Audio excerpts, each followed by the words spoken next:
Waldaan Hakiimota Oromiyaa balaa beelaa fi dhukkuba busaa godina Wallagga Lixaa mudate hordofee garee yaala hatattamaa erguun buufataalee fayyaa aanaa Qondaalaa fi Beegitti wal'aansa fayyaa kennaa jiraachuu beeksise.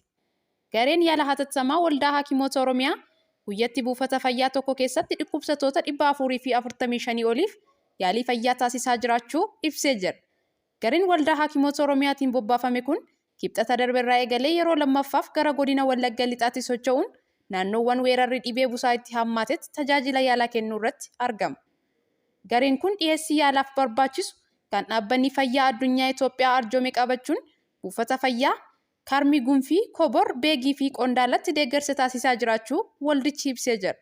Dhaabbanni World Vision Itoophiyaa deeggarsa geejjibaa dhiyeessuu fi kan Muummichi Ministeeraa Israa'el Benaamin Netanyahuun waraansi Gaazaa marsaa haaraan jalqabeera. Yeroo dheeraa kan fudhatuu fi ulfaataas ta'a jedhan.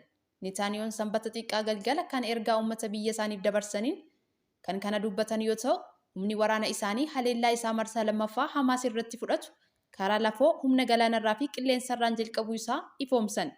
Ibsa kana keessatti lola kanaan kan lolluuf biyyi keenya lubbuun akka jiraattu gochuudhaaf jedhan. Weerara lafaa naannoo sanatti taasifamu caalatti haleellaan alanaa cimaa ta'uu akka malus akeekkachiisaniiru. Israa'el loltoota dabalataa Gaazatti ergite. Waraana Israa'el. Yeroo gabaabaa dura waraanni Israa'el ibsa kenne. Dubbii himaan raayyaa ittisa Israa'el Daani'el Hangaarii afaan Hibrootiin wayita ibsan halkan edaa loltoota Gaazaatti ergaman daballeera. Isaan humnoota duraanuu achii lolaa jiranitti dabalaman jedha. Sochii waraana lafoo fi humnoota keenya Gaazaa keessa jiran sududaan babal'isaa jirra jedhan Hangaariin. Opereeshinii waraana lafoo dalagamuu walxaxaa fi humnoota keenyaaf balaa kan qabu jedhan.